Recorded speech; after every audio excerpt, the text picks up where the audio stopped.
আরে এখন নিজেদের মধ্যে এখানে ঝামেলা করো না, এটা একটা হসপিটাল, প্লিজ। চুপ করো না তোমরা। হ্যাঁ বাবিন, কাউকে একবার জিজ্ঞেস করলে হয় না? কাকে জিজ্ঞেস করবো তাই তো বুঝতে পারছি না। ওটির মধ্যে কাকে নক করবো? না, আমার অদ্ভুত লাগছে, আমি এদের আচার ব্যবহারে অবাক হয়ে যাচ্ছি। মিনিমাম একজন নার্স এসে তো আমাদের বাড়ির লোককে খবর দেবে কি হচ্ছে না হচ্ছে।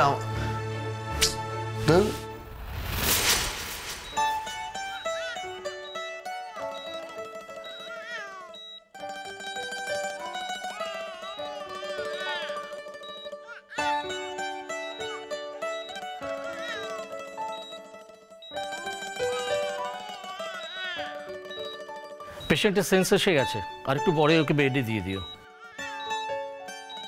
কি হচ্ছে? কষ্ট হচ্ছে? খুব সুন্দর ফুটফুটে বাচ্চা হয়েছে তোমার। জানতে চাইবে না কি হয়েছে? ড্যাডি, ড্যাডি, তুমি কোথায় ড্যাডি? খুব কষ্ট হচ্ছে, খুব ব্যথা। ড্যাডি এসো ড্যাডি, ড্যাডি। ছেলে হয়েছে তোমার, খুব সুন্দর ছেলে হয়েছে। দেখবে না ছেলেকে? ড্যাডি, ড্যাডি একবার আমার কাছে। Daddy, daddy, daddy. পেশেন্ট আবার ঘুমিয়ে পড়েছে। এখন তো সেডেটিভ দেওয়া আছে, এখন কিছুক্ষণ এরকম চলবে। ওকে বেডে দিয়ে দাও, টেনশনের কিছু নেই, কিছুক্ষণ থাকলেই ঘোরটা কেটে যাবে। ঠিক আছে?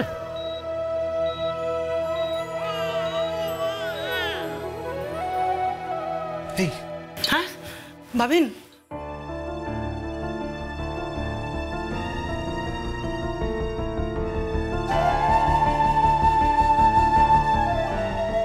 স্যার সব এমনি ঠিকঠাক তো? ডাক্তারবাবু, আমাদের তো টেনশনে পাগল হয়ে যাওয়ার মতো উপক্রম হয়েছে। এখন পর্যন্ত একটা খবর নেই। এতক্ষণ তো নয়, যতক্ষণ লাগার ততক্ষণই লেগেছে। স্যার মানে সবকিছু ভালো? Operation complete? হ্যাঁ কমপ্লিট, কমপ্লিট করেই তো বাইরে এলাম। বলছি পেশেন্ট কেমন আছে? পেশেন্টের সেন্স ফিরে এসেছে, আর একটু ঘুমের মধ্যে আছে তো এখন কিছুক্ষণ এরকম চলবে। তবে কিছুক্ষণ বাদেই কিন্তু কনশাস হয়ে যাবে। তবে দেখবেন আজকে কিন্তু পেশেন্টকে বেশি কথা বলাবেন না। ও ডাক্তারবাবু বললেন না তো? কি ব্যাপার বলুন তো? না মানে ডক্টর, বেবি? হ্যাঁ বেবি ভালো আছে। হ্যাঁ বেবি কি হয়েছে সেটা জানতে ইচ্ছে করছে তো। It's a male baby. Thank you. না না, সে ছেলে মেয়ে যাই হোক, পেশেন্ট এবং বেবি দুজনেই সুস্থ আছে তো? ছেলে অথবা মেয়ে নয়, ছেলেই হয়েছে। যেটা স্টেটমেন্ট অফ দ্য ফ্যাক্ট সেটা তো আমাদের বলতেই হবে। পেশেন্ট এবং বেবি দুজনেই ভালো আছে, আর বেবি তো চিৎকার জুড়ে দিয়েছিল। দুজনেই ভালো আছে তো স্যার? বললাম তো, ভরসা হচ্ছে না। না না না, ভরসা হচ্ছে। আসলে সবই ভালো, কিন্তু মন থেকে আনন্দটা করতে পারছি না। মানে কৌশিকের ব্যাপারটা ঠিক অ্যাকসেপ্ট করতে পারছি না। হ্যাঁ, কিন্তু আমাদের কি অবস্থা বুঝতে পারছেন? মনের মধ্যে কি ঝড় চলছে। আসলে মেয়েটাকে আমার মিথ্যে কথা বলতে হয়েছে। জীবনে আমি কোনোদিন মিথ্যে কথা বলিনি। কী করবো এখন? এই অবস্থায় তো না বলে উপায় নেই। দেখুন ডাক্তার, আমি যদি আগে থেকে সমস্ত কিছু বলে দিতাম তাহলে ওর মনের উপর একটা খারাপ প্রভাব পড়তো, ইফেক্টটা খারাপ হতো, তাই না? না না, ঠিক করেছেন। একটা মিথ্যে অনেক সময় সত্যের চেয়ে অনেক দামি হয়ে দাঁড়ায়। আরে জীবন বাঁচানোর জন্য মিথ্যে বলাটা খুব দরকার। আপনারা তো মিথ্যে বলে মেয়েটার জীবন বাঁচিয়েছেন। আর মেয়েটা তো এখন অবশ্য ঘোরের মধ্যে ড্যাডির কথাই বলে যাচ্ছে। ড্যাডি অন্ত প্রাণ ছিল তো। এই মিথ্যের মধ্যে কোনো অপরাধ নেই। বলছি যে ওকে যে মানে এরপরে কিভাবে আমরা সামলাবো আমাদের মাথায় কাজ করছে না, বুঝতেই পারছি না। সময় সব হিল করে দেবে, দেখবেন। কিচ্ছু চিন্তা করবেন না। কিন্তু সেই হিলিংটা কি আর হবে ডাক্তারবাবু? জানি না মেয়েটা ওর বাবাকে এতটা ভালোবাসে। ডাক্তারবাবু, আমরা সবাই আমাদের বাবা মাকে ভালোবাসি। আমরা এটাও দেখেছি যে এক মেয়ের ক্ষেত্রে, মানে সে যদি একমাত্র মেয়ে হয় তাহলে তার বাবার সঙ্গে বেশি অ্যাটাচমেন্ট থাকে। গুনগুন গুনগুন গুনগুন সব থেকে বেশি ওর বাবাকে ভালোবাসতো ডাক্তারবাবু, ভীষণ ভালোবাসে। ওরম ভালোবাসা দেখিনি। একদমই তাই। মানে মনে হয় যে ওর বাবা যেন ওরই এক্সটেন্ডেড সেলফ। একটা বিরাট ক্রাইসিস আসছে, বুঝতে পারছি আমরা। তবে কি মনে হয় পটকা, আমার এখন সবে বেবি হয়েছে তো, গুনগুনের মনটা কিন্তু জ্যাঠাই আমার মনে হয় কিছুটা হলেও বেবির দিকে থাকবে, মাইন্ডটা ডাইভার্ট হয়ে যাবে। এটা একটা ভালো দিক। পৃথিবীতে অনেক মানুষেরই এরকম হয় যে মনে হয় যে তাকে ছাড়া বাঁচব না, কিন্তু মানুষ তো বেঁচে থাকে, কি করবে? মানুষকে বেঁচে থাকতে হয়। আর একটা মৃত্যুতে মানুষের জীবন থেমে যায় না, এটাই জীবন। বাড়িতে একটা নতুন জীবন এসেছে, তার অ্যাট্রাকশনও তো কম নয়। স্যার, আমরা কখন দেখা করতে পারবো স্যার? মানে দেখতে পারবো? হ্যাঁ, যা তো বটেই। আমরা তো বেবিকে না দেখে আমি তো যাব না। আপনারা দেখতে পাবেন, আর একটু ওয়েট করুন, আধ ঘন্টা বাদেই আপনাদের দেখানো হবে। আধ ঘন্টা পরেই রে? জায়গায় এত দুঃখের মধ্যে তবু একটু সুখের কথা। মা লক্ষ্মী ভালো আছে, বেবি ভালো আছে, এটা জানতে পেরে সত্যি খুব ভালো লাগছে। আপনাকে অনেক ধন্যবাদ ডাক্তারবাবু। ধন্যবাদ দেবেন না, আরে এটা তো আমাদের কাজ। অলমোস্ট আমরা অ্যাকচুয়ালি থ্যাঙ্কলেস জব করি। আমাদের ধন্যবাদ দিলে খুব অস্বস্তিই হয়, আর এটাতেই আমরা অভ্যস্ত হয়ে গেছি। না স্যার, তা বললে তো হবে না।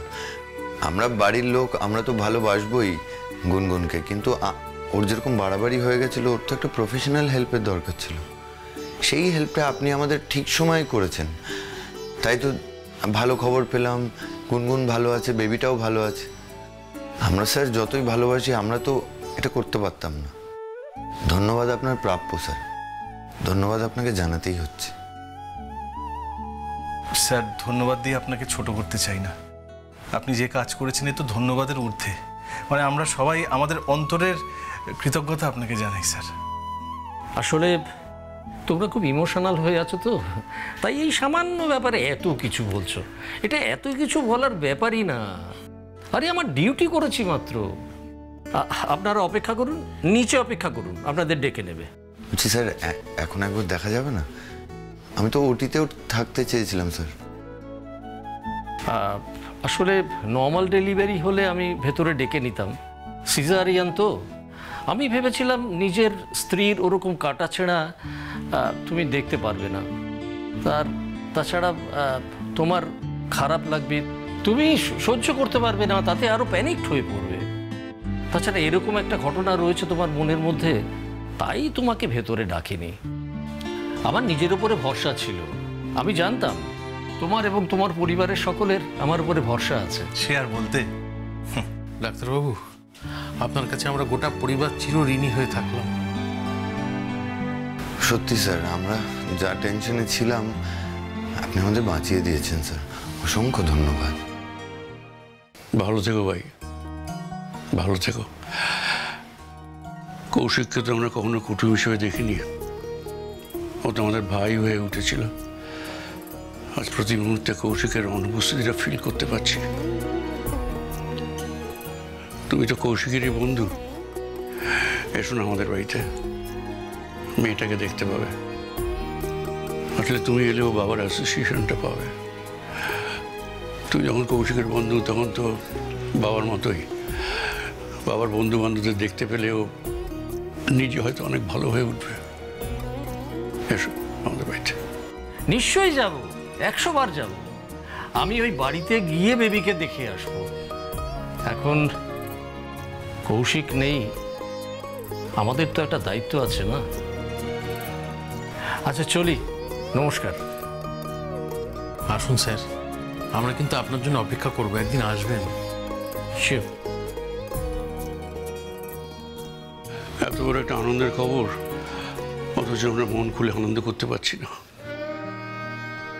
যেটাই গুনগুনের বাড়িতে তো খবর দিতে হবে।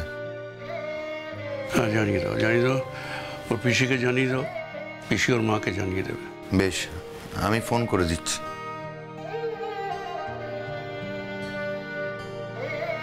চলো দাদা, আমরা নিচে গিয়ে অপেক্ষা করি। উনি তো বললেন এখন 0.5 ঘন্টা অপেক্ষা করতে হবে, 0.5 ঘন্টা পর আমাদের দেখতে দেবে।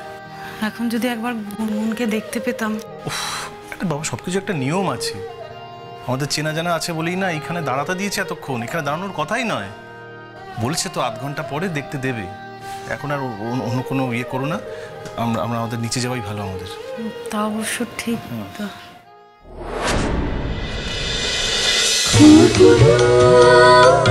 খুন খুন